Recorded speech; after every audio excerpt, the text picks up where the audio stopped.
ফুচকার গাড়িটা ঠেলতে ঠেলতে নিয়ে যাচ্ছে মেঘ।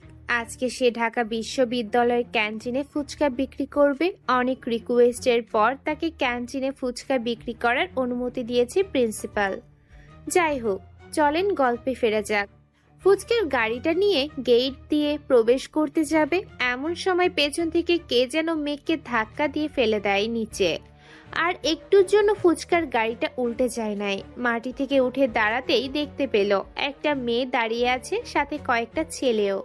ফুচকার গাড়িটা নিয়ে যেই সামনে যেতে যাবে, এমন সময় পেছন থেকে একটা ছেলে বলে ওঠে, এই দেখ দেখ মেঘলা, ছেলেটা কেমন করে যেন তোর দিকে তাকিয়ে আছে, মনে হচ্ছে তোকে গিলে খাচ্ছে। আই ছেলে দাঁড়া বলতেছি এখানে, না হলে তোর পায়ের নলি ভেঙে হাতে ধরিয়ে দেব। মেয়েটার এমন রাগী মুডের কথা শুনে মেঘ দাঁড়িয়ে গেল। ওইখানে কি বলবে বুঝতে পারছে না। এমন সময় মেঘলা মেঘের কাছে এসে ঠাস করে চড় মেরে দিল আর বলতে লাগলো, এই বেহায়া নির্লজ্জ ছেলে, তুই চিনিস আমাকে? আমি কার মেয়ে? আমি চাইলে তোর এই ফুচকার গাড়ির সাথে তোকেও জেলের ভিতরে ঢুকিয়ে দিতে পারি। এই আরিয়ান, এই ছেলেটা সকল ফুচকা মাটিতে ফেলে দে, দেখি ছেলেটা কিভাবে ফুচকা বিক্রি করে এই কলেজে। মেঘলার কথা শুনে যে আরিয়ান ফুচকার প্যাকেটগুলো ফেলে দিতে যাবে, এমন সময় মেঘলার পা জড়িয়ে ধরে কান্না করতে করতে বলতে লাগলো, প্লিজ ম্যাম, আমাকে মাফ করে দেন, আমি ভুল করেছি আপনার সাথে। প্লিজ ম্যাম, আমার এত বড় ক্ষতি করবেন না। আমি গরিব, এতিম, এই কাজ করেই আমাকে খেতে হয়। এসব বাহানা করলে তো কোনো লাভ হবে না। তুই অপরাধ করেছিস, অপরাধের শাস্তি পেতেই হবে তোকে। এখানে 500 বার কান ধরে উদ্বস কর, তাহলেই তোকে মাফ করে দিব। প্লিজ ম্যাম, আমি এটা পারবো না। সবার সামনে আমাকে এত বড় শাস্তি দিবেন না প্লিজ ম্যাম। তাহলে এক কাজ কর, কলেজের সবার সামনে তোর শার্ট খুলে আমার পায়ের জুতা মুছে দিবি। এটা যদি না পারিস তাহলে তোকে এই কলেজের ভেতরে ফুচকা বিক্রি করতে দিব না। ম্যাম, অন্য একটা শাস্তি দেন প্লিজ। ম্যাম, আমি এসব কাজ করতে পারবো না। না না, আর কোনো কথা শুনতে চাই না। অনেক ছাড় দিয়েছি তোকে, এখন আমার পায়ের জুতা মুছে দিবি। চল আমার সাথে কলেজ মাঠে। এই বলে মেঘলা মেঘের টি শার্ট ধরে টানতে টানতে নিয়ে চলে গেল কলেজ মাঠে। সবাইকে উদ্দেশ্য করে বলতে লাগলো, গাইস এইদিকে আসো সবাই, আজকে তোমাদের সামনে একটা ছেলেকে তার শার্ট খুলে আমার পা মোছাবো। এই তো শার্ট খুল তাড়াতাড়ি, 10টা বেজে গেছে, আমাকে আবার ক্লাসে যেতে হবে। মেঘ কান্না করতে করতে তার শার্টটা খুলে ফেলতো। নিচে পরনে ছিল একটা স্যান্ডো গেঞ্জি। শার্টটা খুলে আস্তে আস্তে মুছে দিতে লাগলো মেঘলার পা দুটো। মোছা শেষ হতেই মেঘ বলতে লাগলো, ম্যাম, আপনার পা মুছে ফেলেছি, দেখেন ঠিক আছে নাকি। মেঘলা নিচে তাকিয়ে দেখে তার জুতা মুছে ফেলেছে। এইটা দেখে মেঘলা ভাবতে লাগলো, এখন তাকে কি শাস্তি দেওয়া যায়। এইসব ভাবতে ভাবতে হঠাৎ করে মেঘলা তার পায়ের জুতো খুলে মেঘের দুই গালে ঠাস ঠাস করে দুইটা মেরে দিল। এইটা দেখে কলেজের সবাই হতভাগ। এইদিকে মেঘের চোখ থেকে কান্না করতেছে। এইটা দেখে মেঘলা মেঘের চুলের মুঠি ধরে বলতে লাগলো, এই কুত্তার বাচ্চা, একদম আওয়াজ করবি না আমার সামনে। কি মুছে দিয়েছিস জুতা? এই দেখ তো, জুতা থেকে তো এখনো ময়লাই বের হচ্ছে। ম্যাম, আপনি তো বলেছেন আপনার পায়ের জুতা মুছে দিতে। আপনি তো আর বলেন নাই ভালোভাবে মুছে দিতে হবে। আমি বলিনি তো কি হয়েছে, তুই মুছে দিবি না? এখন দেখ আমি কি করি তোকে। এই বলে মেঘলা মেঘের বুকে সজোরে লাথি মেরে নিচে ফেলে দিল আর পায়ের জুতা পরে মেঘের মুখ বরাবর দিল সজোরে লাথি। ঠোঁট কেটে রক্ত পড়তেছে মেঘের। এটা দেখে মেঘলার রাগ একটু কমলো না, আবার দিল সজোরে লাথি। এবার দুই ঠোঁট কেটে গড় গড়িয়ে রক্ত পড়তেছে মাটিতে। এটা দেখে মেঘলা খুশি হয়ে বলতে লাগলো, এবার বুঝ, আমার সাথে তর্ক করতে এসেছিস তাই না? এখন আরো তর্ক কর, দেখি তুই কত তর্ক করতে পারিস। এই বলে মেঘলা চলে গেল ওইখান থেকে। এইদিকে কয়েকজন ছেলে এসে মেঘকে মাটি থেকে উঠিয়ে হাসপাতালে নিয়ে গেল। ডাক্তার মেঘকে দেখে অবাক হয়ে বলতে লাগলো, ওনার ঠোঁটের এই অবস্থা কেন? ঠোঁট দিয়ে তো এখনো রক্ত পড়তেছে। চলেন তাড়াতাড়ি আমার সাথে, আগে ট্রিটমেন্ট করে দেখি কি অবস্থা। যদি ভালো না হয় অন্য ব্যবস্থা করতে হবে। ডাক্তারের কথা শুনে ছেলেগুলো মেঘকে নিয়ে চলে গেল। একটা কেবিনের ভিতরে মেঘকে শুয়ে দিয়ে ডাক্তার মেঘের শরীরে একটা ইঞ্জেকশন দিয়ে দিল যাতে রক্ত বের না হয়। 2 ঠোঁট থেকে রক্ত পরিষ্কার করে কিছু ওষুধ লাগিয়ে দিল আর বলতে লাগলো, আমার জীবনে অনেক রোগী দেখেছি, কিন্তু ভাই আপনার যাকে নিয়ে এসেছেন ওনার ঠোঁট এমন বাজেভাবে থেঁতলে গেছে যে বলার মতো না। এখন দেখি যদি কয়েকদিনের মধ্যে সুস্থ হয় তাহলে তো ভালোই, আর না হলে ওনার ঠোঁট কেটে ফেলতে হবে। ডাক্তার প্লিজ আমার ঠোঁট কাটবেন না, আমি এমনিতেই সুস্থ হয়ে যাব। আমাকে কিছু ট্যাবলেট এনে দেন, আমি বলে দিতেছি কোন কোন ট্যাবলেট। মেঘ একটা খাতায় লিখে দিল ট্যাবলেটগুলোর নাম। মেঘের হাতে এত সুন্দর লেখা দেখে ডাক্তার এবং বাকি সবাই অবাক হয়ে তাকিয়ে আছে। আচ্ছা, তুমি কোন ক্লাস পর্যন্ত লেখাপড়া করেছো আমাদেরকে একটু বলা যাবে নাকি? আমি ইন্টার সেকেন্ড ইয়ার পর্যন্ত লেখাপড়া করেছি, আর করতে পারি নাই কারণ আমার আম্মু আব্বু মারা গিয়েছিল অ্যাক্সিডেন্টে। ও সরি, বুঝতে পারি নাই আমি। এই নাও তোমার ঔষধ, আর 7 দিন পর এসে দেখা করে যাবে। তুমি যেই ঔষধগুলো আনতে বলেছো ওই ঔষধ তো আজ পর্যন্ত আমি অন্য কাউকে দিই নাই, যতই খারাপ অবস্থা থাকুক না কেন। ডাক্তার আমি জানি কোন ওষুধটা ভালো হবে আর কোনটা খারাপ হবে, তাই তো আমি এই ওষুধগুলো এনেছি। ছোট ভাইয়ারা, তোমাদের অনেক ধন্যবাদ, আমার মতো এতিম ছেলেকে নিয়ে এসেছো হাসপাতালে। ধন্যবাদ দিতে হবে না ভাই, আমাদের কর্তব্য ছিল এটা। তবে আপনি ওই মেঘলার কাছ থেকে দূরে দূরে থাকবেন। কারো একটু দুর্বলতা দেখলেই সে এমন করে গরিবদের একদম সহ্য করতে পারে না বললেই চলে। আমরা যখন প্রথম এসেছিলাম তখনও এমন করেছে আমাদের সাথে। ও আচ্ছা, তোমরা যাও, আজকে তো ক্লাস করতে পারো নাই। ওইদিকে আমার ফুচকার গাড়িটার কি অবস্থা করেছে কে জানে। আপনার ফুচকা গাড়ি ক্যান্টিনে রাখা আছে, চিন্তা করবেন না, ওইগুলোতে কেউ হাত দিবে না। ছেলেগুলো আরো কিছুক্ষণ কথা বলে চলে গেল। এইদিকে ডাক্তার মেঘকে দেখে আবার বলতে লাগলো, কি ব্যাপার মেঘ, তুমি এত বড় একজন মানুষ হয়ে তুমি একজন এত বড় মানুষ হয়েও কিনা একজন মেয়ের কাছে মার খেলে? তুমি তো চাইলেই তাকে এক নিমিষেই শেষ করে দিতে পারতে। ডাক্তার আমি অন্ধকার দুনিয়া থেকে বের হয়ে এসেছি, প্লিজ আমাকে আর আগের দুনিয়ার কথা মনে করিয়ে দিবেন না। আমি এখন ভালো থাকতে চাই। এইভাবে অত্যাচার করলে তুমি ভালো থাকবে কি করে বলো আমাকে? আর তোমার এত কিছু রেখে কলেজে এসেছো কেন, ফুচকা বিক্রি করতে? আমার ইচ্ছা হয়েছে তাই আমি বিক্রি করতে এসেছি। আমি আপনার এত কিছুর প্রশ্নের উত্তর দিতে পারবো না, আমি এখন চলে যাচ্ছি। এই বলে মেঘ বাহিরে চলে গেল। একটা রিক্সা নিয়ে তার বাসার উদ্দেশ্যে রওনা দিল মেঘ। বেশ কিছুক্ষণ পর চলে আসলো বাসায়। দুপুর 3টা পর্যন্ত রেস্ট করে চলে গেল কলেজে। গিয়ে দেখে এখনো কলেজ গেট খোলা আছে। হাঁটতে হাঁটতে ভিতরে প্রবেশ করতে যাবে এমন সময় কে যেন পেছন থেকে ধাক্কা দিয়ে ফেলে দেয় মেঘকে। এবার মেঘ তার 2 হাতে মাটিতে ভর দিয়ে ফেলে যাতে তার ঠোঁটে কোনো ব্যথা না পায়। মাটি থেকে উঠে পেছনে তাকাতে দেখতে পেল মেঘলা দাঁড়িয়ে আছে। মেঘলাকে দেখে কিছুটা রেগে গেলেও কি যেন ভেবে তার রাগটা কন্ট্রোল করে চলে গেল ফুচকার গাড়ির সামনে। সবকিছু দেখে নিল ভালো আছে কিনা। সবকিছুই ভালো আছে, তাই দোকানটা খুলতেই মেঘলার পুরো টিম এসে বসলো আর বলতে লাগলো, এই ছোট লোকের বাচ্চা, আমাদের ফুচকা দে সবাইকে। একটু বসেন, আমি এখনই বানিয়ে দিতেছি। এই বলে মেঘ ফুচকা বানিয়ে সবাইকে দিয়ে দিল। ফুচকা খাওয়া শেষ হতেই মেঘলা তার পুরো টিম নিয়ে যেই চলে যেতে যাবে এমন সময় পেছন থেকে মেঘ বলে ওঠে, ম্যাম আমার ফুচকার টাকাটা দিয়ে যান। কি বললি তুই? আমাদের কাছে টাকা চাস? এই ধর তো বেটাকে, সকালের মতো এবার না হয় পুরো মুখটা থেতলে দিই। মেঘলা, টাকাটা দিয়ে দে, আমরা তো খাবার খাইছি তাই না? উনি তো টাকার জন্য ফুচকা বিক্রি করে। লাবণী, তোর যখন এত দরদ হচ্ছে তাহলে তুই দিয়ে দে, আমাকে বলতেছিস কেন? এই তোরা চল আমার সাথে। মেঘলা তার টিম নিয়ে চলে গেল, কিন্তু লাবণী গেল না। লাবণী মেঘের কাছে এসে বলতে লাগলো, এই নাও 1000 টাকা, এটা তুমি রেখে দাও। না, আমার 1000 টাকা লাগবে না। আপনাদের সবার ফুচকার মূল্য 650 টাকা হয়েছে, আমি 650 টাকাই নিব, এর বেশি নিতে পারবো না। ঠিক আছে, তাহলে 650 টাকা রাখো। মেঘ 650 টাকা রেখে বাকি টাকা দিয়ে দিল লাবণীকে। লাবণী আর কিছু না বলে চলে গেল ওইখান থেকে। এইদিকে মেঘ সন্ধ্যা 7টা পর্যন্ত বেচা কেনা করে চলে গেল বস্তিতে।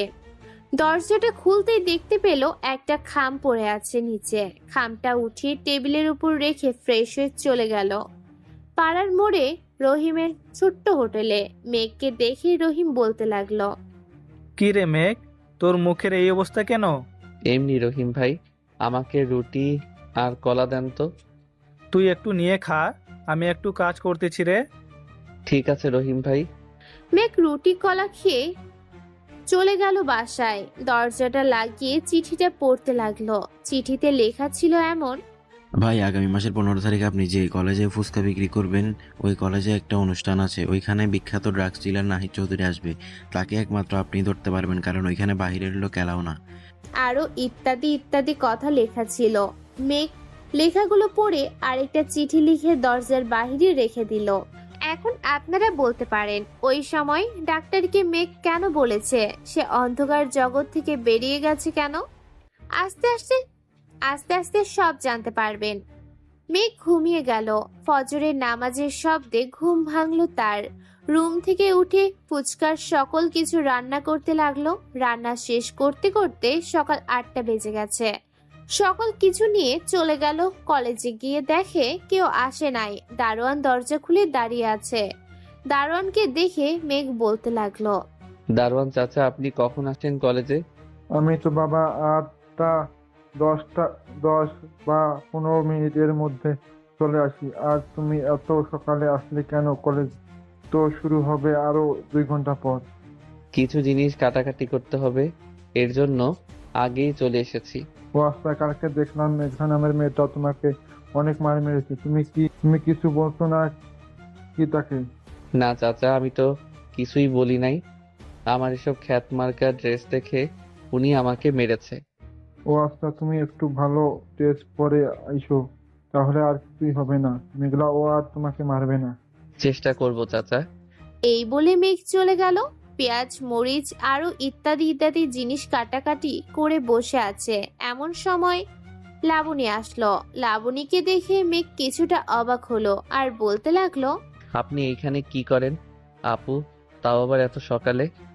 তোমার ফুচকাগুলো অনেক ভালো, তাই আমি সকাল সকাল চলে এসেছি খাবার জন্য। আমাকে 2 প্লেট ফুচকা বানিয়ে দাও তো।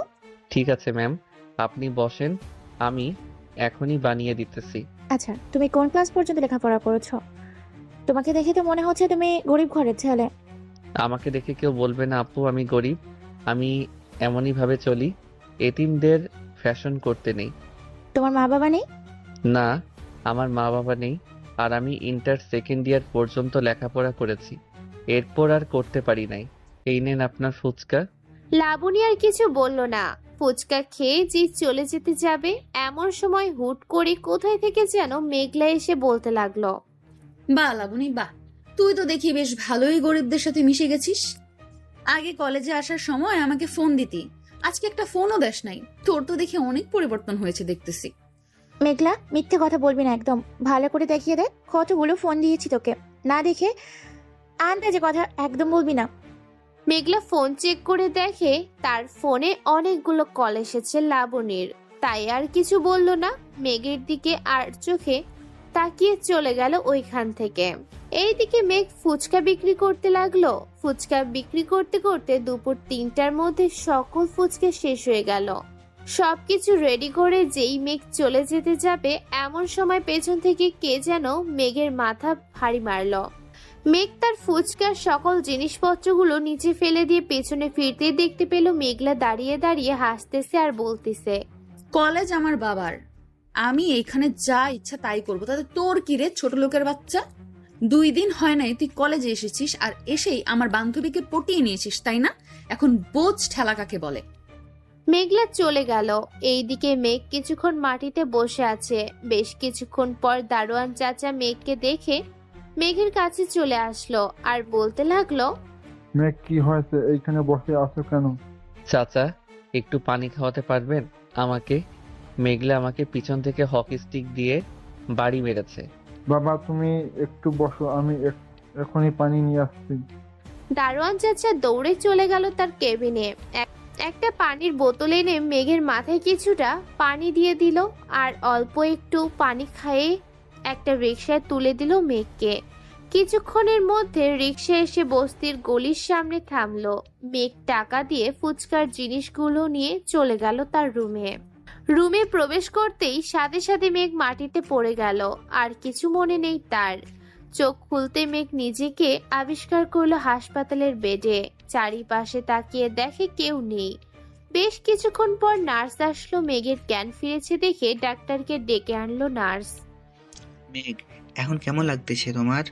এখন একটু ভালো আছি, কিন্তু ডাক্তার আমাকে এইখানে নিয়ে এসেছে কে একটু বলবেন? রাতুল নিয়ে এসেছে তোমাকে, একটু আগে সে চলে গেছে। তুমি আর ওই কলেজে যেও না। এইভাবে যদি শরীরের ওপর দিয়ে লখল যায় তাহলে কিভাবে হবে বলো? আমার কিছুই হবে না, আমাকে নিয়ে আপনাদের এত চিন্তা করতে বলি নাই। আমি এখন বাসায় যাব। আর কি কি ওষুধ খেতে হবে আমাকে বলে দেন। এই নাও, এইগুলো খেলেই চলবে। আর ঠোঁটটা তো একদিনের বেশ ভালোই হয়েছে। তুমি ঠোঁটে পানি লাগাবে না, দেখবে ঠিক হয়ে যাবে ইনশাল্লাহ। মেঘ আর কিছু না বলে অটো নিয়ে চলে আসলো বাসায়। রাতে খাওয়া দাওয়া করে আবার নতুন একটা চিঠি পড়ে ঘুমিয়ে গেল। দেখতে দেখতে এইভাবেই কেটে গেল একটি মাস। আর মাত্র 10 দিন রয়েছে অনুষ্ঠানের। মেঘ নিজেকে সেইভাবেই রেডি করতেছে। ফুচকা বিক্রি করা শেষ হতেই মেঘলা আসলো আর বলতে লাগলো, কিরে, তোর কি লজ্জা শরম একটুও নেই নাকি? এই 1 মাসে এত মার মারলাম, এত কিছু করলাম, তবুও তুই কলেজ থেকে চলে যাস না কেন? ম্যাম, এই কলেজে ভালো বিক্রি হয় ফুচকা, তাই যাই না। তবে খুব শীঘ্রই চলে যাব। আপনি যেহেতু বলতেছেন, আর থাকবো না এখানে। মেঘ আর কিছু না বলে চলে গেল। এইদিকে মেঘলা কিছুই বুঝতে পারল না মেঘ কি বলে গেছে তাকে। এসব ভাবতে ভাবতে মেঘলাও চলে আসলো বাসায়। কলিং বেল দিতেই তার আম্মু এসে দরজা খুলে দিল। মেঘলাকে দেখে বলতে লাগলো, মেঘলা, তোর আব্বু ডাকতেছে, দেখা করে আগে। ঠিক আছে আম্মু, যাইতেছি। মেঘলা চলে গেল ওপরে। তার বাবার রুমে প্রবেশ করতে পেছন থেকে তার বাবাকে জড়িয়ে ধরলো মেঘলা আর বলতে লাগলো, পাপা বলো, কি বলবে? শোন, আর তো কলেজের অনুষ্ঠানের বেশি দেরি নাই। আজকে রাত পার হলেই 9 দিন থাকবে। তুই সবাইকে নিয়ে প্রিন্সিপালের সাথে কথা বলে কলেজটা সাজানোর ব্যবস্থা কর গিয়ে। ঠিক আছে, আমি কালকেই কথা বলবো প্রিন্সিপাল স্যারের সাথে। আর এবার কে আসবে এই অনুষ্ঠানে প্রধান অতিথি হয়ে? এবার আসবে নাহিদ চৌধুরী, যার হুঙ্কারে প্রধানমন্ত্রীও কেঁপে ওঠে। তাকে আমি নিজে আমন্ত্রণ করেছি, বলেছে আসবে। তবে তোকে একটা কাজ করতে হবে। কি কাজ আব্বু? নাহিদ চৌধুরীকে যে করেই হোক তোর প্রতি আকৃষ্ট করতে হবে। একবার যদি নাহিদ চৌধুরী তোর প্রতি আকৃষ্ট হয়ে যায়, বাকিটা আমি দেখে নিব। আব্বু, আমি তোমার কথার আগামাথা কিছুই বুঝতেছি না। তুমি কি বলতে চাইছো আমাকে বলো তো? নাহিদ চৌধুরীকে আমার প্রতি আকৃষ্ট করে কি হবে? তোকে যেটা বলছে এটাই কর, আর একটা কথাও শুনতে চাই না তোর আমি। আচ্ছা ঠিক আছে আব্বু, তুমি যেটা বলবে এটাই হবে। উনি কবে আসবে দেশে? কালকে আসবে। কালকে তুই সুন্দর করে রেডি হয়ে থাকিস, যা বলবে তাই করবি তার সাথে। সে যেটা চাইবে এটাই করবি। ঠিক আছে আব্বু। মেঘলা আরো কিছুক্ষণ কথা বলে চলে গেল উপরে। ফ্রেশ হয়ে মোবাইলটা হাতে নিতেই দেখতে পেল একটা অচেনা নাম্বার থেকে মেসেজে লেখা ছিল এমন, হ্যালো মিস মেঘলা, আশা করি ভালো আছেন। নাহিদের কাছ থেকে দূরে দূরে থাকবেন, তা না হলে আপনার মাথার গুলি করে খুলি উড়িয়ে দেওয়া হবে। ভালো থাকবেন, বাই। এইটা দেখে মেঘলা কিছুই বুঝলো না। রাতে খাওয়া দাওয়া করে ঘুমিয়ে গেল। সকাল 10টা ঘুম ভাঙলো মেঘলার। উঠে ফ্রেশ হয়ে কলেজের ড্রেস পরে নিচে নামতেই দেখতে পেল একটা 30 বছর বয়সী ছেলের সাথে তার বাবা হেসে হেসে কথা বলতেছে আর খাবার খাচ্ছে। মেঘলাকে দেখে ছেলেটা বলতে লাগলো, wow, very nice girl. Mister Monir Chowdhury, এটা কি আপনার মেয়ে? নাহিদ ভাই, এটা আমার মেয়ে। পছন্দ হয়েছে নাকি তাকে? পছন্দ হবে না কেন? অবশ্যই পছন্দ হয়েছে। আমি কি তার সাথে এক আলাদা রুমে থাকতে পারি?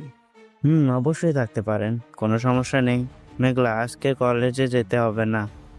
তুই একটু নাহিদ ভাইকে সময় দে, কালকে নাহিদ ভাইকে নিয়ে কলেজে যাবি। মেঘলা খাবার খেতে বসে পড়লো। তাদের সাথে খাওয়া দাওয়া শেষ করে মেঘলা চলে গেল তার রুমে। ড্রেস চেঞ্জ করতেছে। এমন সময় নাহিদ চৌধুরী রুমের ভিতরে প্রবেশ করলো। নাহিদকে দেখে মেঘলা বলতে লাগলো, আপনি একটু বাইরে যান, আমি ড্রেস চেঞ্জ করে আপনাকে ডাক দিব। বেবি, আমার সামনে ড্রেস চেঞ্জ করো, আমি তো তোমাকে দেখব। আর অনুষ্ঠান শেষ করে তোমাকে বিয়ে করে আমার সাথে নিয়ে যাব ইউএসএ। যখন বিয়ে করবেন তখন দেখবেন, এখন আপনি বাইরে যান বলতেছি, না হলে আমি আব্বুকে ডাক দিব। ডাক দেন, সমস্যা নেই তো। তোমার আব্বু আমাকে কিছুই বলবে না, কারণ আমি এই বাড়ির জামাই। আর তোমার আব্বু দেখলে না আমাকে ভাই বলে ডাকছিল তখন। নাহিদ কথা বলতেছে আর মেঘলার দিকে এগিয়ে যাইতেছে। এইদিকে মেঘলা এক পা করে এক পা পিছনে যাচ্ছে। হঠাৎ দেয়ালের সাথে মেঘলার পিঠ থেকে যায়। এই দিকে নাহিদ মেঘলার জামাটা ধরে টান দিয়ে নিয়ে ফেললো তার কাছে। মেঘলার শরীরের দিকে লোভনীয়ভাবে তাকিয়ে আছে। এইদিকে মেঘলা তার দুই হাত দিয়ে নিজের শরীরটাতে যতটুকু ঢাকতেছে। যেই নাহিদ মেঘলার হাত ধরতে যাবে এমন সময় মেঘলা তার ড্রেসিং টেবিল থেকে ফুলদানিটা নিয়ে নাহিদের মাথায় দিল সজোরে বাড়ি। সাথে সাথে নাহিদের মাথা থেকে রক্ত বের হতে থাকে। এইদিকে মেঘলা তার জামাটা নিয়ে ওয়াশরুমে চলে গেল। জামাটা পরে বাহিরে এসে নাহিদকে টেনে হেঁচড়ে নিচে নামিয়ে আনলো আর তার বাবাকে উদ্দেশ্য করে বলতে লাগলো, আব্বু, এই লোকটাকে যদি আজকে না বের করো এই বাড়ি থেকে, তাহলে আমি এমন কিছু করে বসবো, এই ভুলের মাসুল কিন্তু সারা জীবন দিয়েও ভুলতে পারবে না। আরে মেঘলা, কি হয়েছে আমাকে বল। এটা তুমি তোমার নাহিদ ভাইকে জিজ্ঞেস করো, আর তাকে নিয়ে হসপিটালে যাও, তা না হলে উনি কিছুক্ষণের মধ্যেই মারা যাবে। নাহিদ ভাই চলেন তাড়াতাড়ি। আর কি হয়েছে আমাকে বলেন। আগে আমাকে হাসপাতালে নিয়ে যাও, এরপরে যাব। নাহিদকে নিয়ে মেঘলার আব্বু চলে গেল হাসপাতালে। নাহিদের মাথায় ব্যান্ডেজ পরিয়ে দিয়ে বলতে লাগলো, কি হয়েছে নাহিদ ভাই বলেন তো। তোমার মেয়ের শরীরে এত চুট আগে জানতাম না তো। তোমার মেয়ে ড্রেস চেঞ্জ করছিল, আমি বলেছিলাম একটু দেখব, কিন্তু দেখালো না, আর আমার মাথায় বাড়ি মেরেছে। আমি তো আপনাকে আগেই বলেছি আমার মেয়েটা একটু রাগী, তাকে এখনই যদি এমন বলেন তাহলে তো এমন করবে। আমি তো বলেছি কিছুদিন তাকে বোঝেন, এরপর না হয় তার সাথে মেলামেশা করবেন। ঠিক আছে, তবে কলেজের অনুষ্ঠান শেষ হলে আমি আপনার মেয়েকে বিয়ে করব। ঠিক আছে। মেঘলার আব্বু নাহিদকে নিয়ে চলে গেল বাড়িতে। এইদিকে মেঘলা রাগে বাড়ি থেকে বের হয়ে চলে গেল কলেজ মাঠে। গিয়ে দেখে লাবণী এবং বাকি সবাই বসে আড্ডা দিতেছে। মেঘলার এমন রাগী মুখ দেখে লাবণী বলতে লাগলো, কিরে মেঘলা, কি হয়েছে? এভাবে রেগেছিস কেন? বাসায় কিছু হয়েছে নাকি? বাসায় আর কি হবে, কিছুই না। আব্বু একটা ছেলেকে কোথা থেকে যেন এনেছে। আমি ড্রেস চেঞ্জ করার সময় ছেলেটা আমার ঘরে ঢুকে পড়ে আর আমার জামাটা নিয়ে নেয়, কিন্তু এখন সে হসপিটালে ভর্তি আছে। কি বলিস? এইসব লোকটাকে চিনিস না নাকি তুই? না, চিনি না, তবে এবার কলেজ অনুষ্ঠান হবে, এইখানে উনি নাকি প্রধানমন্ত্রী হয়ে আসবে। ও আচ্ছা, তো দেখতেই হয়েছিল এটাকে। চল ফুচকা খেয়ে আসি, মাথা ঠান্ডা হবে। ঠিক আছে চল। সবাই চলে আসলো ফুচকার দোকানে। এসে দেখে মেঘ সবাইকে ফুচকা দিতেছে। এটা দেখে মেঘলা বলতে লাগলো, এই ছেলে আমাদের ফুচকা দে আগে, বাকিদের পরে দিস। একটু বসেন, বানাইতে তো সময় লাগবে ম্যাম, আমাকে সেই সময়টা দেন। ঠিক আছে, তাড়াতাড়ি বানা, তাইলেই হবে। মেঘলা এই বলে পাশে বসে পড়লো। এইদিকে মেঘ সবাইকে ফুচকা দিয়ে দিল। সবাই ফুচকা খেয়ে বলতে লাগলো, তোর তো দেখি বেশ ভালোই ইনকাম হচ্ছে প্রতিদিন, তোর ইনকাম থেকে অর্ধেক টাকা আমাদের দিয়ে দে। ম্যাম, আপনাকে যদি অর্ধেক দিয়ে দেই তাহলে আমি তো ফুচকার জিনিস কিনতে পারবো না, আর আমি কিছুই খাইতে পারবো না। সেটা আমি জানি না, তুই কি করবি। এখন টাকা 2 ভাগ কর, আমি আবার চলে যাব এখন। মেঘ কিছু বলল না। মেঘলাকে অর্ধেক টাকাটা দিয়ে দিল আর বলতে লাগলো, ম্যাম, গরিবের পেটে লাথি দিয়ে টাকা নিয়েছেন না, এর জন্য আপনাকে আল্লাহ শাস্তি দিবে একদিন না একদিন। মেঘ আর কিছু বলল না। এইদিকে মেঘলা চলে যেতেই লাবণী মেঘের হাতে 5,000 টাকা দিয়ে বলতে লাগলো, এই টাকাটা রাখো তুমি। আমি আপনার টাকা রাখবো কেন? আপনার টাকা আমি নিতে পারবো না। আমার টাকা না, এটা তোমার টাকা। আমার বান্ধবীকে দিয়েছো তাই আমি দিলাম। না, আমি নিতে পারবো না। মেঘ তার সবকিছু নিয়ে চলে গেল বাহিরে। এইদিকে মেঘ তার ভ্যান গাড়ি ঠেলতে ঠেলতে চলে আসলো বাসায়, কারণ সামনে অনুষ্ঠান। প্রিন্সিপাল মানা করে দিয়েছে কলেজের ভেতরে ভ্যান রাখা যাবে না। মেঘ ফ্রেশ হয়ে খাওয়া দাওয়া করে নিল। বাহিরে বাহিরে আসতেই দেখতে পেল রাতুল দাঁড়িয়ে আছে। মেঘের হাতে একটা চিঠি দিয়ে চলে গেল রাতুল। এইদিকে মেঘ চিঠিটা খুলে দেখতে লাগলো কি লেখা আছে। ভাই, নাহিদ চৌধুরী এখন মেঘলাদের বাসায় আছে। যে মেয়েটা আপনাকে অত্যাচার করতো তাদের বাসায়। শুনেছি মেয়েটা নাকি নাহিদের মাথা ফাটিয়ে দিয়েছে, তবে কেন ফাটিয়েছে এটা জানি না। আপনি এখন কিছুদিন রেস্ট করেন বাসায়, আবার তো মিশরে নামতে হবে। আরো অনেক কিছু লেখা ছিল। এইদিকে মেঘ রাতের খাবার খেয়ে ঘুমিয়ে গেল। পরের দিন উঠে কিছুই করলো না, কারণ সামনে তার বাবা মাকে খুন করার প্রতিশোধ নিবে সে। এইসব ভাবতেছে মেঘ। এমন সময় দরজায় কে যেন টুকা দিল। দরজাটা খুলতেই দেখতে পেল মাস্ক পরা একটা লোক দাঁড়িয়ে আছে। মাস্কটা খুলতেই মেঘ বুঝে ফেললো এটা হচ্ছে রাতুল। কোমর থেকে মেঘ এর প্রিয় গানটা দিয়ে দিল আর বলতে লাগলো, ভাই সাবধানে রাখবেন, কারণ আজ থেকে শুনেছি সকল পুলিশরা পাহারা দেওয়ার শুরু করবে। আর নাহিদকে ধরলে হবে না। নাহিদ একা খুন করে নাই, তার সাথে ইন্ডিয়ার একজন বড় মাফিয়া ডন আপনার বাবা মাকে খুন করেছে। একটাকেও ছাড়বো না, দেখে নিস। এক এক করে মারবো সবগুলোকে। আমার বাবা মাকে খুন করেছে, আমার প্রিয়জনকে খুন করেছে। আমি ছেড়ে দিব না কি? তাদের কখনোই ছাড়বো না। শুধু দেখবি তোরা আমি কি করি। এই বলে মেঘ আর রাতুল বেরিয়ে চলে গেল বাহিরে। মেঘ হাঁটতে হাঁটতে চলে গেল দোকানে, কিছু খাবার খেয়ে নিল। চলুন দেখে আসি মেঘলা এবং তার পুরো টিম কি করতেছে। কিরে লাবণী, আজকে ফুচকাওয়ালা ছেলেটা আসলো না কেন রে? এটা আমি জানবো কি করে সে কেন আসে নাই? আমি তো শুনেছি যে প্রিন্সিপাল স্যার নাকি তাকে বলেছে অনুষ্ঠানের পর ভেতরে এসে ফুচকা বিক্রি করতে। এর বেশি কিছু আর শুনি নাই। ও আচ্ছা, কলেজ তো সাজিয়ে ফেলেছে, আর 2 দিন রয়েছে অনুষ্ঠানের। কে কি পরবি ঠিক করেছিস? আমি তো ঠিক করেছি যে শাড়ি পরবো। নতুন একটা শাড়ি এনেছে আব্বু আমার জন্য বিদেশ থেকে, ওইটাই পরবো। ও আচ্ছা, চল একটু শপিং করতে যাব, দেখি কিছু পছন্দ হয় কিনা। পছন্দ হলে কিনবো, আর না হলে কিনবো না। আমি যেতে পারবো না রে, বাসায় একটু কাজ আছে, বাসায় যাইতে হবে। তুই অনামিকাকে নিয়ে চলে যা, তাহলেই তো হবে। ঠিক আছে, তোদের কারো যেতে হবে না, আমি একাই যেতে পারবো। এই বলে মেঘলা চলে গেল একা শপিং মলে। কয়েকটা ড্রেস কিনে চলে আসলো বাসায়।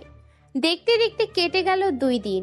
আজকে মেঘ ফুচকার গাড়িটা নিয়ে চলে আসলো কলেজের সামনে। মেঘকে দেখে লাবণী এসে বলতে লাগলো, কি ব্যাপার, তুমি এই 3 দিন আসো নাই কেন? কলেজে কিছু হয়েছিল নাকি তোমার? আমার একটু জ্বর এসেছিল, তাই আসি নাই।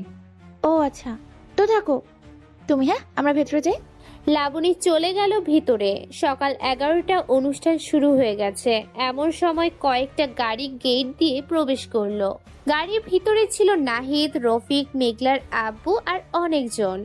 গাড়িগুলো স্টেজের সামনে এসে দাঁড়াতেই সবাই ফুল দিয়ে বরণ করে নিল সবাইকে। এইদিকে মেঘ তার কানে ব্লুটুথ লাগিয়ে রাতুলকে বলতে লাগলো, রাতুল, রেডি থাকিস। অনুষ্ঠান শেষ হওয়ার সাথে সাথে নাহিদকে এবং রফিককে মেরে ফেলতে হবে। ভাই, নাহিদকে মারলে তো আমরা ইব্রাহিমকে পাবো না। আপনি একবার ভেবে দেখেন, নাহিদকে মারলে ইব্রাহিমকে পাবো না আমরা। যা ভাবার আমি ভেবে নিয়েছি। তোকে যেটা বলেছি এটা কর। বাকিটা কিভাবে আনতে হয় তাদের আমি দেখে নিতেছি। ঠিক আছে ভাই, আপনি যেটা বলবেন সেটাই হবে।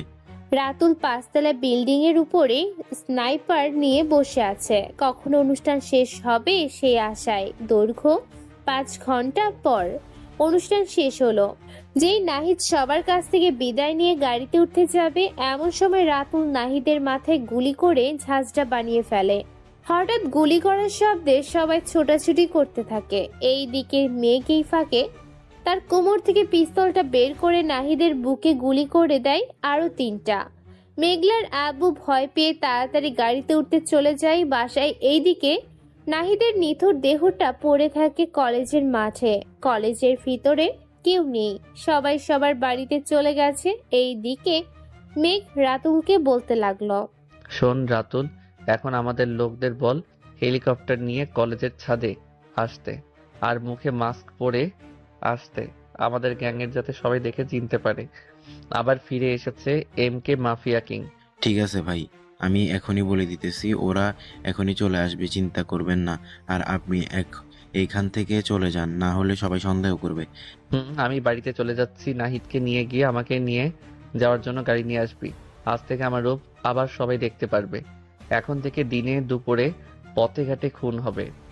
যেই আমার প্রিয়জনদের মেরেছে সবাইকে খুন করব আমি, একটাকেও ছাড় দিব না। এই বলে মেঘ ওইখান থেকে ফুচকার গাড়িটা নিয়ে চলে আসে বস্তিতে। যার ফুচকার গাড়ি তাকে সবকিছু বুঝিয়ে দিয়ে 1,00,000 টাকা হাতে ধরিয়ে দিয়ে চলে গেল মেঘ। রাস্তায় গিয়ে দেখে তার জন্য গাড়ি পাঠিয়ে দিয়েছে। মেঘ গাড়ি করে চলে গেল তার ডেরায়, গিয়ে বসে আছে। এমন সময় তার ফোনটা বেজে উঠলো। তাকিয়ে দেখে ইন্ডিয়ার ইব্রাহিম খলিল ফোন দিয়েছে। ফোনটা রিসিভ করতে ওই পাশ থেকে ইব্রাহিম বলতে লাগলো, ম্যাক, এই কাজটা ভালো করিস নাই। আমার বাইকে আমার কাছ থেকে কেড়ে নিয়েছিস তুই। আমি তো তোকে ছেড়ে দিব না রে, আমি তোকে জ্যান্ত কবর দিব। একবার দিয়েছিলাম না, তখন বেঁচে গেছিস, এবার আর বাঁচতে পারবি না। শোন ইব্রাহিম, তোকে একটা কথা বলি, আল্লাহ যদি আমার কপালে মৃত্যু ওই দিন লিখে রাখতো তাহলে নিশ্চয়ই মৃত্যু হতো আমার, কিন্তু আল্লাহ আমার মৃত্যু লিখে রাখে নাই, তাই মৃত্যু হয় নাই। তুই একবার দেশে আয়, তোকে পাগলা কুকুরের মাংস খাইয়ে এরপর মারবো, মনে রাখিস এই এমকের কথা। এই বলে মেঘ ফোনটা কেটে দিল। এইদিকে রাতুল আস্তে আস্তে ব্লিডিং করতেছে আর নাহিদের শরীর থেকে চামড়া তুলতেছে। এই ভিডিওটা ইব্রাহিমকে ইমেল করে পাঠিয়ে দিল রাতুল। এখন চলুন দেখে আসি মেঘলা এবং তার আব্বুর কি অবস্থা।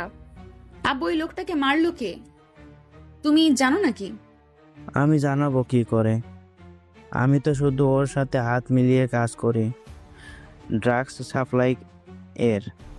তোকে আগে বলেছিলাম এই 9 দিনে যদি তার সাথে যা ইচ্ছা করতি তাহলে আজকে আমি কোটি কোটি টাকার মালিক থাকতে পারতাম, তার সকল কিছু আমার নামে লিখে নিতে পারতাম তোকে নিয়ে। আব্বু এত বেশি লোভ করো না, পরে বিপদে পড়বে তুমি, এই বলে রাখলাম। টিভিতে দেখো কি বলতেছে আর কি দেখাচ্ছে। আজকে ঢাকা বিশ্ববিদ্যালয়ের অনুষ্ঠানে মারা গেছে বিখ্যাত ড্রাগস ডিলার নাহিদ চৌধুরী। কে খুন করেছে, কারা খুন করেছে, পুলিশ এখনো খবর পায় নাই। তবে গুপ্ত সূত্রে জানা গেছে যে এই কাজটা একমাত্র এমকে মাফিয়া কিং ছাড়া অন্য কারণ নাই। আমাদের মাঝ থেকে এমকে মাফিয়া কিং 7 বছর আগে বিদায় নিয়েছে। হঠাৎ করে তার এমন এন্ট্রি নেওয়াতে পাতি মাস্তান থেকে শুরু করে বড় বড় মাফিয়া ডনরাও ভয়ে আছে কখন কাকে খুন করে। সত্যি এবং সঠিক প্রমাণ এবং খবর পেতে আমার আইটি চ্যানেলের পাশেই থাকবেন। ধন্যবাদ। মেঘলার আব্বু এসব দেখে দৌড়ে চলে গেল বাড়িতে। দারোয়ানকে বলতে লাগলো, করিম শোন, কেউ আসলে ও দরজা খুলবি না, আগে তার পরিচয়, নাম, ঠিকানা জানবি, এরপর আমাকে জানাবি। আমি যদি বলি তাকে আসতে দিতে তাহলে তাকে আসতে দিবি, আর না হলে দিবি না, মনে যেন থাকে কথাটা। আর গেটে তালা মার 5টা। কেন স্যার, কি হয়েছে এমন যে আপনি এত ভয় পাইতেছেন আর বলতেছেন গেটে তালা মারার জন্য 5টা? ভয়ের অনেক কারণ আছে, তোকে যেটা বলেছি এটা কর। আমি বাড়ির ভিতরে গেলাম। এই বলে মেঘলার আব্বু চলে গেল বাড়ির ভিতরে। মেইন গেটে 6 তালা তালা মেরে বলতে লাগলো, মেঘলা, কিছুদিন তোর কলেজে যাওয়ার দরকার নেই, বাড়িতেই থাক। কি হয়েছে আব্বু, তুমি এত ভয় পাচ্ছ কেন? এইসব তোকে জানতে হবে না, তুই তোর রুমে যা। আমি বলেছিলাম না তোমাকে, পাপ বাপকেও ছাড়ে না, মনে রাখবে এই কথাটা সবসময় মাথায়। মেঘলার আম্মু, তুমি চুপ করবে নাকি আমি তোমার মুখ সেলাই করে ফেলবো? মেঘলার আম্মু আর কিছু বলল না। এইদিকে মেঘলার আব্বু চলে গেল তার ঘরে। জানালা দিয়ে উকি দিয়ে দেখতেছে আশেপাশে বিল্ডিং এ কেউ আছে কিনা, কিন্তু কেউ নেই, তাই চুপচাপ বিছানায় শুয়ে রইল। এইদিকে মেঘলা চলে গেল তার আম্মুর কাছে আর বলতে লাগলো, আম্মু কি হয়েছে এমন যে আব্বু এতটা রেগে গেছে, আমাকে বলবে প্লিজ? তোকে আর কি বলবো মা, তোর যখন 12 বছর বয়স, তোর আব্বু, নাহিদ, রফিক আরও অনেকজন মিলে তার এক বন্ধু এবং তার স্ত্রীকে খুন করেছে। সাথে ছেলেকেও করেছে কিনা জানি না, তবে এই খুনের প্রতিশোধ নেওয়ার জন্য মনে হয় এমকে মাফিয়া কিং মাঠে নেমেছে। আস্তে আস্তে সকল তথ্য বের করে পুরো বাংলাদেশের সামনে সবার তথ্য ফাঁস করে দিয়ে খুন করবে তাদের। এমকে কে আজ পর্যন্ত কেউ দেখে নাই, কেমন দেখতে, কেমন তার আচরণ। তোর আব্বু যদি বাহিরে বের হয় তাহলে তাকেও খুন করে বলবে। ও আচ্ছা, এবার বুঝতে পারলাম আব্বুর ভয় কিসের। আর এই বাড়িটা কার, সত্যি করে বলবে আম্মু আমাকে। আর অফিস এত এত টাকা আব্বু কোথায় পেল? এই সব কিছু তোর বাবার বন্ধুর তোর আব্বু খুন করেছে। তাদের আর সকল সম্পত্তি তার নামে লিখে নিয়েছে। আমি মানা করেছিলাম কিন্তু আমার কথা শুনলো না তোর আব্বু। এখন মারা যাক, আমি কিছুই বলবো না। ও তাহলে আমি গিয়ে আব্বুকে বলতেছি পুলিশের কাছে সিলিন্ডার করতে, তাহলে তো মারতে পারবে না। কি হলো আম্মু, তুমি এইভাবে হাসতেছো কেন? তোর আব্বু যদি পাতার পুরিতেও লুকিয়ে থাকে ওই খান থেকে বের করে নিয়ে মারবে। দেখেছিস না আমার কথাটা মিলিয়ে। আর তোর আব্বুর সাথে যত পারিস কথা কম বলবি। তাকে আজ থেকে খাবারও রান্না করে দিব না, যা ইচ্ছা তাই করুক গিয়ে। মেঘলা এবং তার মা কথা বলতেছে এমন সময় কলিং বেল বেজে উঠল। কলিং বেলের শব্দ পেয়ে মেঘলার আব্বু দৌড়ে চলে গেল নিচে। দরজাটা হালকা হালকা করে খুলে দিয়ে বলতে লাগলো, কি হয়েছে করিম, তুমি এমন সময় কলিং বেল বাজালে কেন? আর এই নেন, একটা সিডি এসেছে আপনার নামে, পিয়ন এসে দিয়ে গেছে আমাকে। ও আচ্ছা, দাও। সিডিটা নিয়ে দরজাটা লাগিয়ে দিল মেঘলার আব্বু। টিভির কাছে এসে সিডিটা লাগাতেই দেখতে পেল নাহিদের শরীর থেকে কিভাবে চামড়া উঠাচ্ছে। এটা দেখে চিৎকার করে উঠল মেঘলার আব্বু। তার চিৎকার শুনে দৌড়ে চলে আসলো মেঘলা এবং তার আম্মু আর বলতে লাগলো, কি হয়েছে আব্বু, তুমি এভাবে চিৎকার করতেছো কেন? আর এইসব কি দেখাচ্ছে টিভিতে? মারে, আমাকে মেরে ফেলবে ওরা। প্লিজ আমাকে বাঁচা মা, আমি যে মারা যাব, প্লিজ আমাকে বাঁচা। তোমাকে আমরা কিভাবে বাঁচাবো? আমি তো তোমাকে মানাই করেছিলাম তাদের না মারতে, তবুও তুমি তাদেরকে খুন করেছো। এখন বোঝো কি হয়? এখন আমরা কিছুই করতে পারবো না তোমাকে। আচ্ছা আব্বু, তুমি রুমে যাও, আমি দেখতেছি কি করা যায়। মেঘলার আব্বু চলে গেল। এইদিকে মেঘলা তার রুমে এসে ফোনটা নিয়ে কাকে যেন ফোন দিল। কিছুক্ষণ রিং হতেই ওই পাশ থেকে ফোনটা রিসিভ করতেই মেঘলা বলতে লাগলো, হ্যালো হৃদয়, কেমন আছিস? এই তো আমি ভালো আছি মেঘলা, তুই কেমন আছিস? আর এতদিন পর খবর নিলি যে। একটা হেল্প করতে পারবি তুই আমাকে? কি হেল্প লাগবে বল আমাকে, আমি আমার সর্বোচ্চ দিয়ে তাই চেষ্টা করব। আচ্ছা, MK মাফিয়া কিং এর আসল পরিচয় এবং তার কিছু ফটো দিতে পারবে আমাকে? আমাকে কি পাগল পেয়েছিস? আমি যেন শুনে কোনো সাপের গর্তের মধ্যে পা দিতে যাব।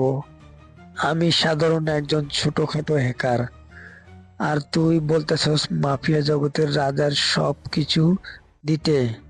তোকে আমি কখনোই পারবো না, তুই অন্য জায়গায় দেখতে পারিস। একবার যদি জেনে যায় MK ডান হাত রাতুল ভাই তাহলে আমি যেইখানে লুকিয়ে থাকি না কেন ওইখান থেকে আমাকে বের করে মারবে আমাকে। তার মানে তুই সাহায্য করতে পারবি না আমাকে? সরি রে, আমি সাহায্য করতে পারবো না তোকে। এইটা তুই অন্য জায়গায় দেখাতে পারিস। যত টাকা লাগে আমি দিব, তবুও তুই শুধু একবার ওর ছবি আর পরিচয়টা বের করে দে আমাকে। আমার টাকা পয়সা আগে না রে, আমার জীবন আগে। বেঁচে থাকলে সারা জীবন কাজ করতে পারবো, মরে গেলে কখনোই পারবো না। আর আমাকে ফোন দিস না এই সব বিষয়ে জানার জন্য। এই বলে হৃদয় ফোন কেটে দিল। এইদিকে মেঘলা কাকে ফোন দিবে ভেবেই পাচ্ছে না।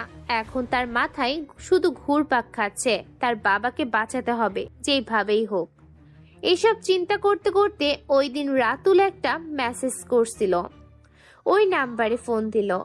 কিছুক্ষণ রিং হতেই ওই পাশ থেকে ফোনটা রিসিভ করলো মেঘ আর বলতে লাগলো, hello Miss Meghla, how are you? I am fine. এই আপনি কে বলতেছেন, সত্যি করে বলেন তো। আপনার গলার স্বরটা কেমন যেন চেনা চেনা লাগতেছে। আমি কে খুব শীঘ্রই জানতে পারবেন এবং দেখতে পারবেন। আপনার বাবাকে বললেন রেডি থাকতে, আসতেছি আমি। এই বলে ফোনটা কেটে দিল মেঘ। এইদিকে মেঘলা পড়ে গেল আরো চিন্তায়। সে এখন কার কাছ থেকে সাহায্য নিবে এইসব ভাবতেছে এমন সময় তার মাথায় লাবণীর কথা মনে পড়লো। কারণ তাকে সাহায্য করলে একমাত্র লাবণী সাহায্য করতে পারে। এই ভেবে ফোনটা নিয়ে চলে গেল নিচে। তার মাকে উদ্দেশ্য করে বলতে লাগলো, আম্মু, আমি একটু লাবণীদের বাসা থেকে আসতেছি। আব্বুকে বলবে বাহিরে না বের হতে। একা একা আমি চলে আসবো খুব তাড়াতাড়ি। ঠিক আছে, তাড়াতাড়ি যা। মেঘলা চলে গেল। এইদিকে মেঘ বসে আছে চেয়ারে আর সবাইকে উদ্দেশ্য করে বলতে লাগলো, সবাই শোনো, আমার গুপ্তচর খবর দিয়েছে যে ইন্ডিয়ার মাফিয়া কিং খুব শীঘ্রই বাংলাদেশে প্রবেশ করতে পারে তার দলবল নিয়ে। তোমরা সবসময় রেডি থাইকো। সবগুলোকে একসাথে করে তাদের শরীরের চামড়া ছিঁড়ে ফেলে দিয়ে এরপর পুরো সোশ্যাল মিডিয়ায় ভাইরাল করে দিব। ভাই আপনি কোনো চিন্তা করবেন না, আমি আছি, আমি একাই সব দেখে নিতে পারবো। আমাকে শুধু একটু সময় দেন আর দেখেন কি করি আমি। রাতুল, আমি আমার বাবা মায়ের প্রতিশোধ আমার নিজ হাতে নিব। এমনভাবে নিব কোনোদিন অন্যজনের কোনো কিছুতে হাত কেন কারো ক্ষতি না করতে পারে, তাই ব্যবস্থা করব। ঠিক আছে, যেটা বলবেন সেটাই হবে। আপনি এইখানেই থাকবেন নাকি আপনাকে বাসায় চলে যাবেন এখন? আমি এখানে থাকবো না, আমি ইমন টাওয়ারের 503 নাম্বার রুমে থাকবো। কারণ আমি দেখতে চাই মেঘলার আব্বুর করুণ দশা, কিভাবে সে ছটফট করতেছে। ঠিক আছে ভাই, আপনি যেটা খুশি এটাই করেন। চলেন আপনাকে দিয়ে আসি। আর কাল থেকে কি ফুচকা বিক্রি করবেন? না না, এখন আর ফুচকা বিক্রি করব না, কারণ এখন ফুচকা বিক্রি করলে কাউকেই ধরতে পারবো না, বরং আমার বিপদ হবে আরো বেশি। ও আচ্ছা, তাহলে যাওয়ার দরকার নেই, ওইখানে থাকেন। রাতুলের সাথে কথা বলে মেঘ চলে গেল ইমন টাওয়ারই 503 নাম্বার রুমে। বসে বসে দূরবীক্ষণ যন্ত্র দিয়ে দেখতেছে মেঘলার আব্বুর কাহিনী। একবার এই মাথা থেকে ওই মাথায় যাইতেছে, আবার এই মাথা থেকে ওই মাথায় আসতেছে। এটা দেখে মেঘ মুচকি হাসলো। এইদিকে মেঘলা লাবণীদের বাসায় চলে আসলো। লাবণীর ঘরে বসে বেশ কিছুক্ষণ পর লাবণীর হাতে কফি নিয়ে আসলো আর বলতে লাগলো, কি হয়েছে মেঘলা? তোকে দেখে মনে হচ্ছে খুব কিছু নিয়ে দুশ্চিন্তায় আছিস।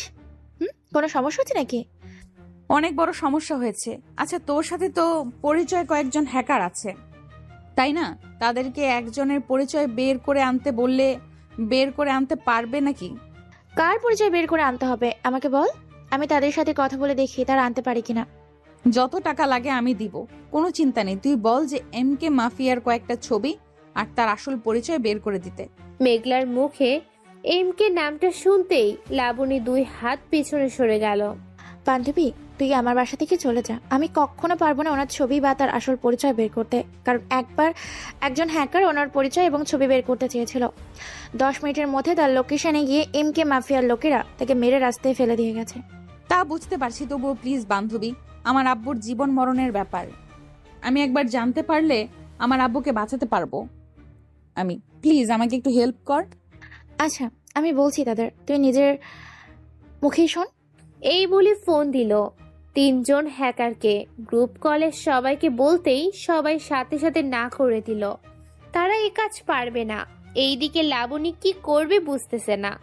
অবশেষে একটা রিস্ক নিয়ে এমকে মাফিয়া কিং এর যে আসল পরিচয় জানতে যাবে, এমন সময় লাবণীর পিসি অটোমেটিক কাজ করতেছে। লাবণী এটা দেখে বুঝে ফেলে যে মাফিয়ার লোকেরা তার লোকেশন বের করে ফেলেছে। বারান্দায় গিয়ে দেখে আকাশে একটা হেলিকপ্টার উঠতেছে। এটা দেখে লাবণী বলতে লাগলো, আমি বলেছিলাম বান্ধবী, তুই সব জানতে চাস না। এখন বারান্দায় গিয়ে দেখ, আমাকে মারার জন্য হেলিকপ্টার ঘুরতেছে। এখন আমি তোদের বাঁচাবো কি করে, নিজেও বাঁচবো কি করে, এটা বল। কিছুই হবে না, দেখে নিস। এইদিকে রাতুল মেঘের ফোনে একটা পিক পাঠিয়ে দিয়ে বলতে লাগলো, ভাই আপনার সকল ইনফরমেশন জোগাড় করতে চাইছিল এই মেয়েটা, মেরে ফেলবো নাকি ছেড়ে দিব? ছেড়ে দে, মেয়েটা অনেক ভালো হবে। তার কম্পিউটারটা একবারের জন্য বাদ বানিয়ে দে, যাতে আর চালাইতে না পারে কম্পিউটার। ঠিক আছে ভাই। মেঘের কথা মতো রাতুল কম্পিউটারটা বাদ বানিয়ে দিল। এইদিকে বারবার বারান্দায় গিয়ে দেখতেছে লাবণী এখনো আছে নাকি মাফিয়ার লোকেরা, কিন্তু আকাশে কোনো হেলিকপ্টার না দেখতে পেয়ে হাঁপ ছেড়ে বাঁচলো আর বলল, দেখেছিস বান্ধবী, আর কখনো এসব জানতে আসিস না। জানতে আসলেই মারা পড়বো আমরা। এখন তুই বাড়িতে চলে যা, আমার কম্পিউটার পুড়িয়ে দিয়েছে ওরা, আর চালানো যাবে না। ঠিক আছে বান্ধবী, ভালো থাকিস, বাই। মেঘলা চলে গেল। এইদিকে মেঘ বিছানায় শুয়ে আছে। এমন সময় তার ফোনটা বেজে উঠলো। তাকিয়ে দেখে তার গুপ্তচর ফোন দিয়েছে। কলটা রিসিভ করতেই ওই পাশ থেকে কল করে বলতে থাকে, হ্যালো ভাই, ইব্রাহিম এবং তার দলবল বাংলাদেশের সীমানার ভেতরে ঢুকে গেছে, আপনারা চলে আসেন। তুমি শুধু লোকেশন বলতে থাকো, তারা কোথায় কোথায় যাইতেছে, আমি এখনই বের হইতাছি। মেঘ কানে ব্লুটুথ লাগিয়ে নিল যাতে তার গুপ্তচরের কথা শোনা যায়। আর এইদিকে রাতুলকে সব বলে দিয়েছে। মেঘের পুরো টিম রেডি হয়ে চলে গেল ইব্রাহিম এবং তার সাঙ্গপাঙ্গদের ধরার জন্য। বেশ কিছুক্ষণের মধ্যে মেঘ চলে আসলো ইব্রাহিমের দলের কাছে। মেঘকে দেখে ইব্রাহিম বলতে লাগলো, বাহ বাহ, তুই তো দেখি রকেটের গতিতে চলিস রে। তোকে মেরে ফেললেই আমার জীবনের আশা পূর্ণ হয়ে যাবে। আমি এরপর ইন্ডিয়া এবং বাংলাদেশ দুইটাইকে শাসন করব। হাহাহা, আমি বেঁচে থাকতে কোনোদিন এই স্বপ্ন পূরণ হবে না তোর। তবে একটা কথা বলে রাখি, ইন্ডিয়াতে আমি শাসন করব, মনে রাখিস, তোকে মেরে। এই বলে দুই দলের মধ্যে যুদ্ধ লেগে পড়ল। এইদিকে পুরো দেশের সামনে লাইভ টেলিকাস্ট হচ্ছে। এইদিকে ঘরে বসে মেঘলার আব্বু আম্মু এবং মেঘলা টিভিতে দেখতেছে। কয়েক ঘন্টা যাওয়ার পর মেঘের টিম পুরো ইব্রাহিমের টিমের উপর ঝাঁপিয়ে পড়ল।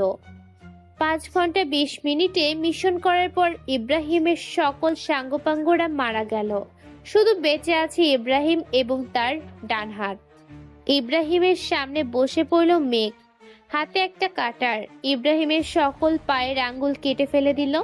এইদিকে ইব্রাহিম অনবরত চিৎকার করতেছে। চিৎকারগুলো শুধু যারা ভিডিওগুলো টিভিতে দেখতেছে তারাই শুনতেছে, আশেপাশের কেউ শুনতে পারছে না। এইদিকে মেঘলার আব্বুর অবস্থা পুরোই খারাপ। সে কি করবে বুঝে উঠতে পারছে না। কিছুক্ষণের মধ্যে টিভি চ্যানেলে ভিডিও দেখা বন্ধ হয়ে গেল। এইদিকে মেঘ ইব্রাহিমকে নিয়ে চলে গেল তার ডেরায়। ইব্রাহিমকে বেঁধে রেখে তার শরীর থেকে আস্তে আস্তে চামড়া উঠাতে লাগলো। চামড়া উঠানো শেষ হতে ইব্রাহিমের পালস চেক করে দেখে ইব্রাহিম আরো আগেই মারা গেছে। ভাই ইব্রাহিম তো মারা গেছে, এখন কি করব? এখন আর কি করার আছে? এখন আর কিছুই করার নেই। এখন রফিককে খুঁজে বের করা পালা। তুই রফিকের ইনফরমেশন বের কর, সে এখন কোথায় আছে, কি করতেছে, সবগুলোকে একসাথে মেরে এরপর রাস্তায় ফেলে দিয়ে আসবো। ঠিক আছে ভাই, আমি কুচ লাগাচ্ছি, দেখতেছি কোথায় আছে, আপনি রেস্ট করেন গিয়ে। মেঘ চলে গেল তার কেবিনে, ফ্রেশ হয়ে রেস্ট করতে লাগলো। রাত 12টা, বসে আছে দুইজন, মেঘ এবং রাতুল। বেশ কিছুক্ষণ পর রাতুলের ফোনটা বেজে উঠলো। তাকিয়ে দেখে মেঘলার আব্বু ফোন দিয়েছে। রাতুল ফোনটা মেঘের দিকে ঘুরিয়ে দিতেই মেঘ বলতে লাগলো, রিসিভ কর আর লাউড স্পিকারে দে, শুনি সে কি বলে আমাদের। ফোনটা রিসিভ করতে ওই পাশ থেকে কান্না করতে করতে মেঘলার আব্বু বলতে লাগলো, প্লিজ রাতুল ভাই, আমাকে মারবেন না। আমি আপনাদের কাছে স্যারেন্ডার করব। আপনারা যেটা বলবেন এটাই করব, তবু আমাকে মারবেন না। রাতুলের হাত থেকে ফোনটা নিয়ে মেঘ বলতে লাগলো, একটা শর্তে মারবো না, যদি রাজি থাকেন। কি শর্ত বলেন? আমি রাজি আছি। আমার বাবার সকল সম্পত্তি আমার নামে লিখে দেন এখন। আর আপনার মেয়েকে আমার লাগবে 1 সপ্তাহের জন্য, তাকে আমি ধর্ষণ করব। প্লিজ, এটা ছাড়া অন্য যেটা বলবেন আমি এটাই করব। আমার মেয়েকে দিতে পারবো না আমি। প্লিজ আমার কথাটা রাখেন। আমি একবার যেটা বলি এটাই করি, হয় মরো না হয় বাঁচো। এখন কোনটা করবেন আপনার ইচ্ছা।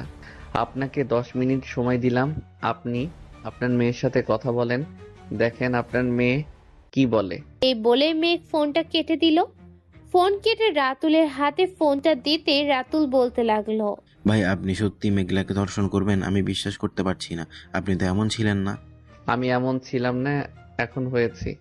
তাকে ধর্ষণ করব, এরপর যদি ভালো লাগে তাহলে তাকে বিয়ে করব, আর না হয় করব না। ও আচ্ছা, আপনার ইচ্ছা, আপনি যা খুশি করতে পারেন, আপনাকে বাধা দিব না। চলুন শুনে আসি মেঘলা তার বাবার সাথে কি কথা বলতেছে। আবু, মাফিয়া কিং কি বলেছে আমাকে বলো একটু। বলেছে তো অনেক কিছু, সব দিতে পারবো, কিন্তু আমি বাবা হয়ে কিভাবে বলবো? সে তোকে 1 সপ্তাহের জন্য নিয়ে 1 সপ্তাহ দর্শন করে ছেড়ে দিবে, এর বদলে আমাকে মারবে না। তুমি রাজি হয়েছ নাকি আব্বু? না, আমি কিছু বলি নাই।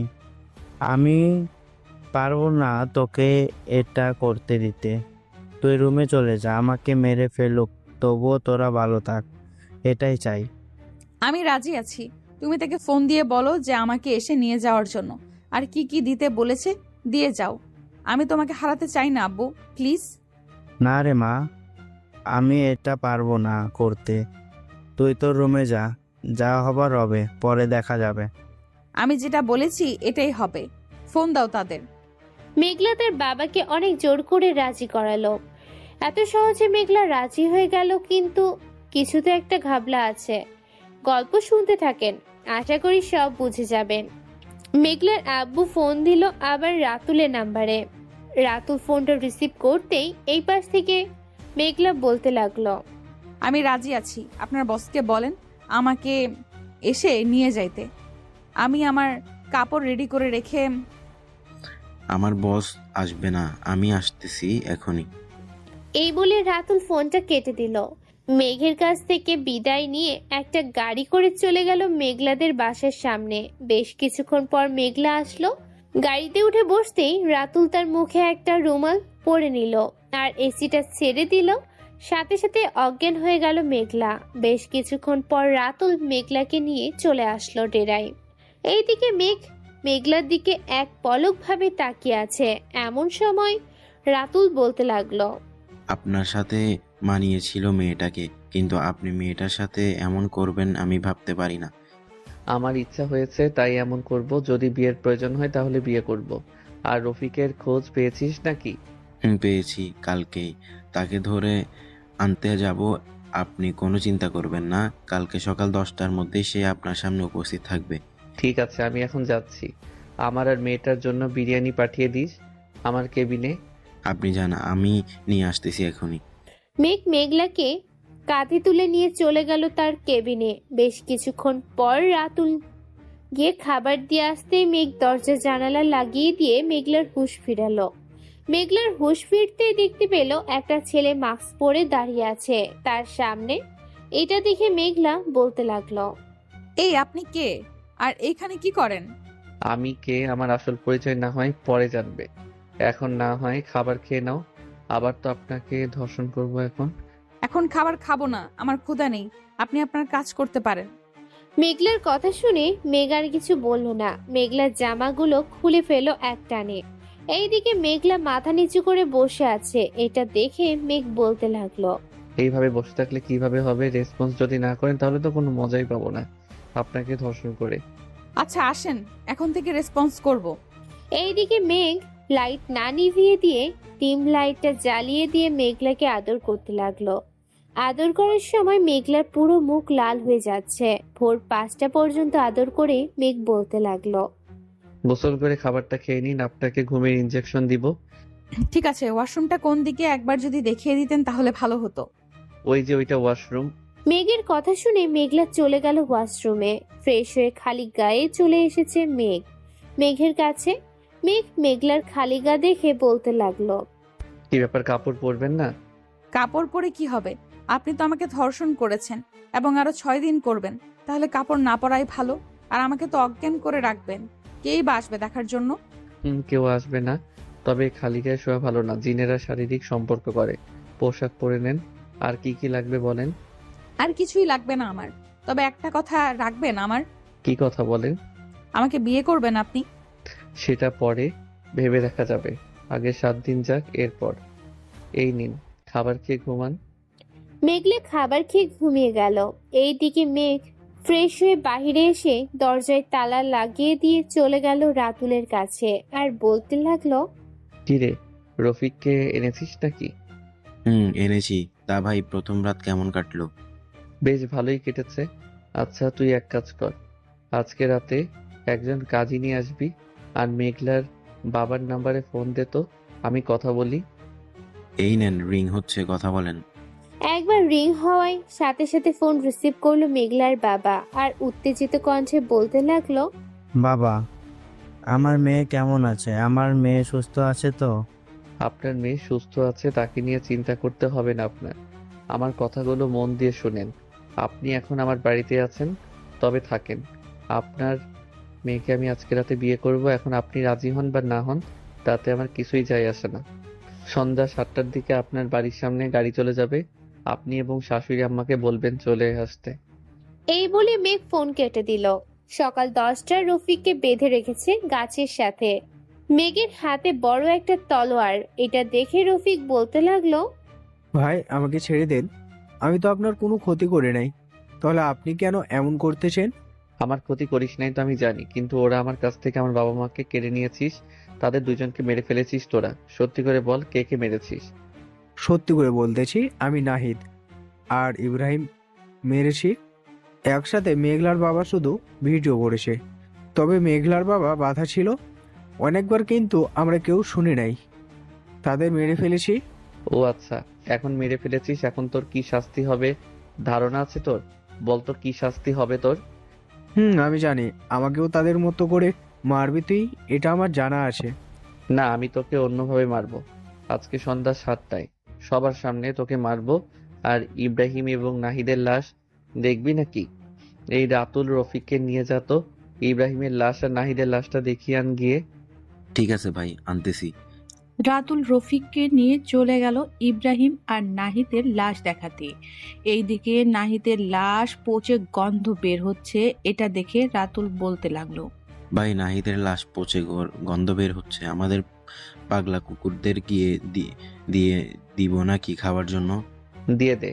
নাহিদের লাশটা আজকে রাতে রফিক এবং ইব্রাহিমের লাশগুলো রাস্তায় ফেলে দিয়ে আসবি, যাতে সবাই ভোর হলেই দেখতে পারে। ঠিক আছে ভাই। লাশগুলো দেখিয়ে এনে আবার বেঁধে রাখলো রফিককে। দেখতে দেখতে সন্ধ্যা 7টা বেজে গেল।